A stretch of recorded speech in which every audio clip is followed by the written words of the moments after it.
Olá, eu sou Ronaldo Brandão, cirurgião plástico, e hoje nós vamos dar continuidade ao nosso quadro Jornada Cirúrgica. No nosso primeiro episódio, nós tivemos como convidada a doutora Tamires Brandão, fisioterapeuta, que explicou o processo, a importância da fisioterapia no pré, trans e pós-operatório de cirurgia plástica. Hoje, no segundo episódio, nós temos um convidado muito especial, que é o Dr. Vitor Barros, especialista da Sociedade Brasileira de Cardiologia, e vai estar explicando para a gente como é que funciona o papel da cardiologia no pré, no trans e no pós-operatório, relações com condicionamento físico, e ele vai estar dando essas explicações aqui para a gente.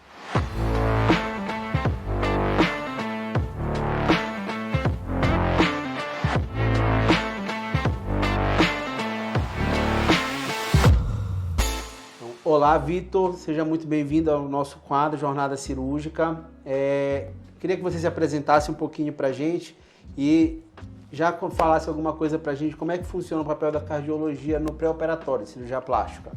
Olá, Ronaldo. Gostaria de agradecer a oportunidade aí de falar desse tema tão importante, que é o risco cirúrgico, né? E vamos tentar fazer esse tema chegar ao maior número de pessoas possíveis, tá? Então, bom, eu sou o Dr. Vitor Barros, sou cardiologista, membro titular da Sociedade Brasileira de Cardiologia, tá? Já sou formado cardiologista há 6 anos, mais 2 anos de residência, né? Então já estou na área da cardiologia já há 8 anos. E ao longo dessa caminhada eu já tive a oportunidade de fazer várias vezes o risco cirúrgico de pacientes de cirurgia plástica, né? Que é o nosso foco aqui nessa conversa de hoje. Certo. E como é que funciona, Vitor? E qual a importância da cardiologia nesse pré-operatório, no preparo desse paciente para um procedimento cirúrgico?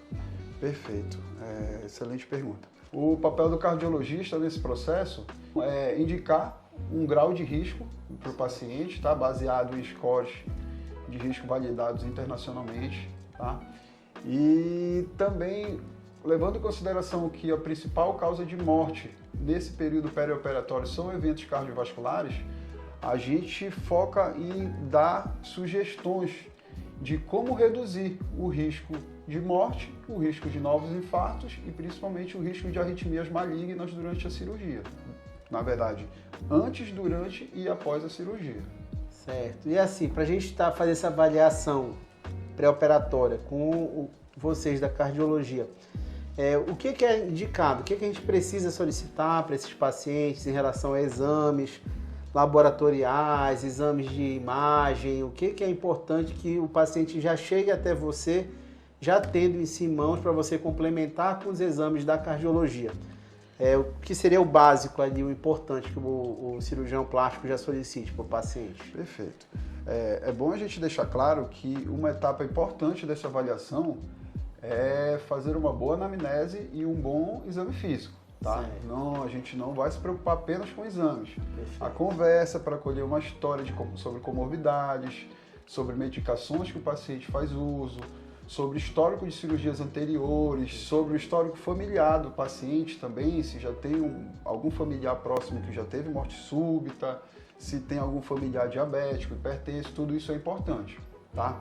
Passando dessa etapa inicial, é muito importante a gente avaliar a capacidade funcional do paciente, tá? O quanto ele consegue fazer de esforço físico, tá?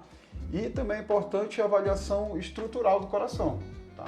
Então, nesse contexto, a gente tem exames desde o eletrocardiograma, passando pelo teste ergométrico, raio-x de tórax, até um ecocardiograma pode ser necessário, né? Lógico, sempre avaliando a característica da cirurgia e a característica do próprio paciente. Certo. Então, a tua avaliação inicial seria com essa entrevista, né, que a gente chama de anamnese, e ausculta, medição de pressão, né? Vale a gente ressaltar também que os exames laboratoriais são muito importantes, né? Neles a gente pode identificar uma anemia que possa possibilitar a realização da cirurgia. A gente avalia o coagulograma do paciente, que é muito importante para os cirurgiões, né? Porque a gente pode ter algum indício de risco de aumento de sangramento durante a cirurgia, né? Então, se tiver um distúrbio de coagulação, primeiro corrigir o distúrbio para depois seguir para a cirurgia, né?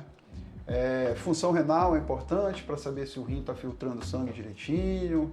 Então tem vários parâmetros no exame laboratorial que são válidos, que são importantes serem vistos. Tá. Né?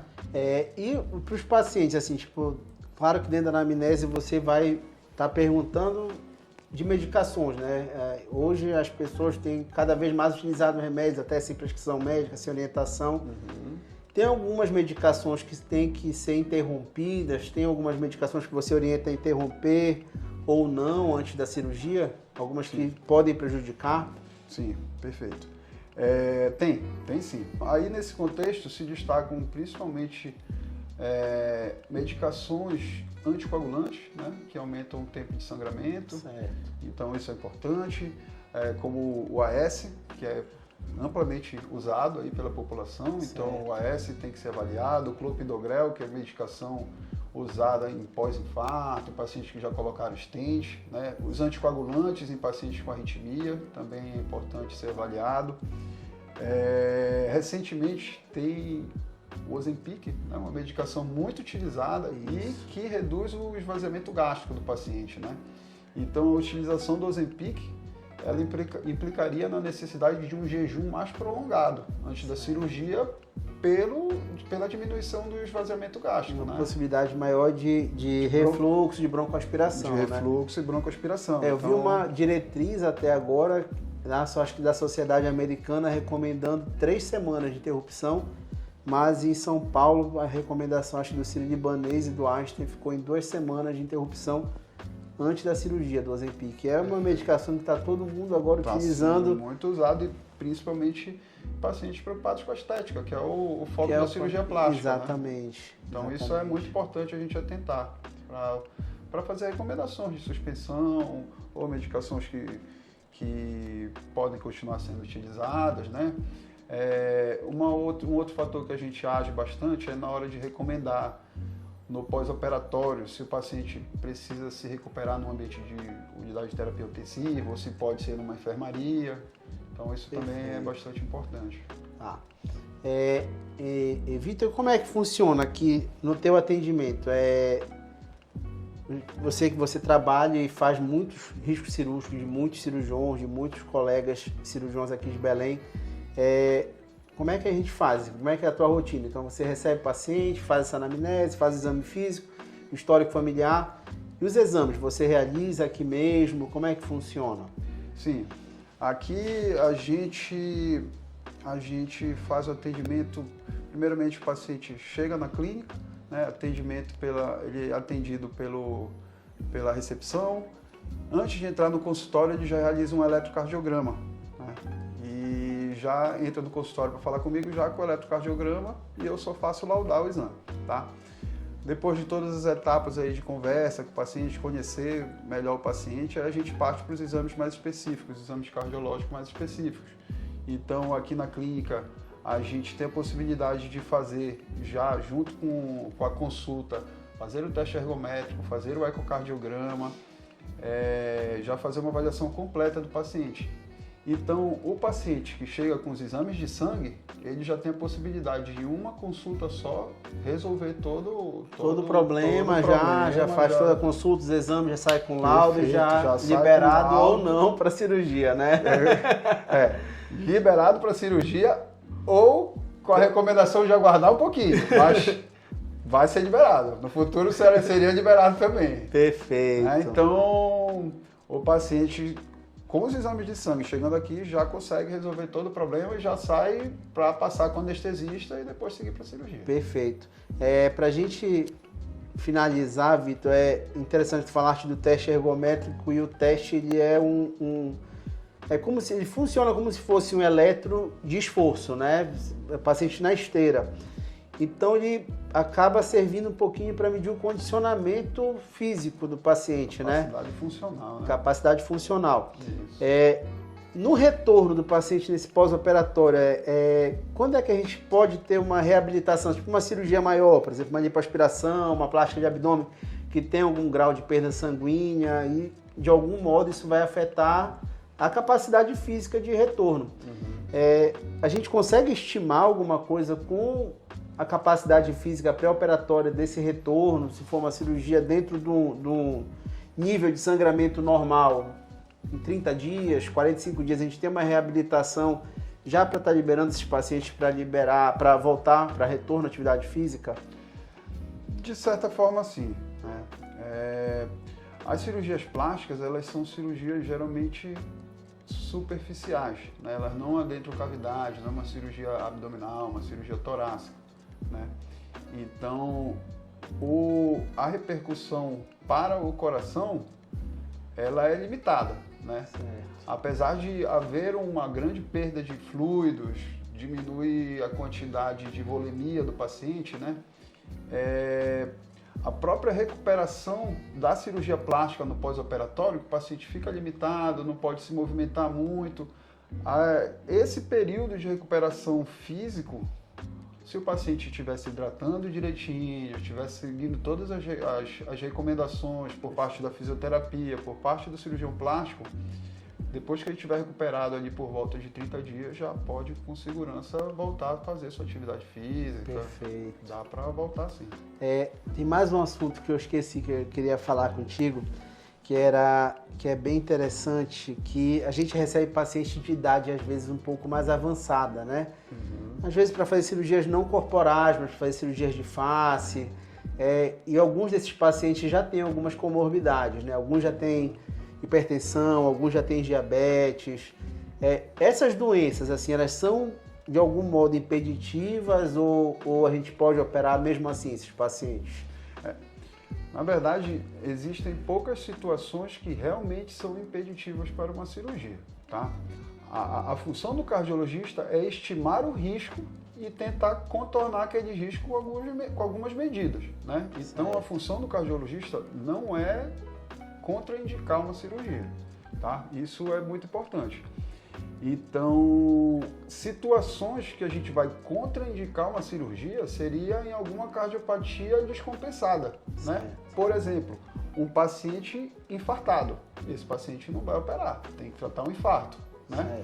Um paciente que é portador de uma insuficiência cardíaca, tá com falta de ar, está precisando dormir com 3, 4 travesseiros nas costas porque ele não consegue deitar, tá? Tudo isso aí é indicação de que o paciente está descompensado. Então, nesse caso também, a gente, antes da cirurgia, vai tentar compensar o paciente para ele estar bem clinicamente para poder ir para a cirurgia. Entendeu? O ideal, então, pelo menos nesses pacientes que têm algumas comorbidades, como eles vão ter um risco talvez um pouco maior do que a população em geral, seria não fazer cirurgias tão extensas ou que vão depletar mais o paciente ou... Na verdade, o paciente com várias comorbidades, vamos botar exemplo, o paciente hipertenso, diabético, tabagista, tá? Então esse é um paciente de alto risco cardiovascular, tá? Um paciente desse que chega no consultório, a gente, não só para cirurgia, mas a gente tem a obrigação de investigar doenças de coronária, né? Então, um paciente desse com várias comorbidades, primeiro, a gente precisa controlar as comorbidades. Então, a pressão tem que estar controlada, diabetes mais próximo do normal possível, colesterol tem que estar controlado, tá? Então, a gente tem que agir nessas comorbidades para diminuir o risco de ter um evento cardiovascular. Fazendo isso, a gente tem a opção de fazer o teste ergométrico, né? Que o teste ergométrico é um teste para dar diagnóstico de coronariopatia. Então, nesse contexto, fazendo o teste ergométrico, a gente identificou uma alteração isquêmica, então sugere que o paciente pode ter uma obstrução de coronário. Então, primeiro avaliar a coronária com uma angiotomografia de coronário ou até um cateterismo. Se esclarecer, tá tudo bem, foi um falso positivo no teste ergométrico, a gente manda para a cirurgia com as medicações que ele deve fazer uso, tá? Se foi para uma angiotomografia de coronário ou um cateterismo e identificou uma lesão importante, que precisa se tratar, precisa colocar um stent, vamos colocar o stent, adia a cirurgia plástica um pouquinho, tá? Em geral, pelo menos 6 meses, né? Perfeito. E após isso, a gente pode pensar na cirurgia plástica de novo. Então, gostaria de agradecer ao Dr. Vitor Barros pela disponibilidade, trouxe tanta informação relevante para a gente aqui sobre cardiologia. Pode seguir ele aqui nas redes sociais para vocês terem acesso a mais informações ainda sobre o tema. E se esse assunto ficou relevante para você, não deixe de deixar o seu like, compartilhar esse vídeo para o máximo número de pessoas possíveis para que elas possam ter acesso também a essas informações. E até o próximo vídeo.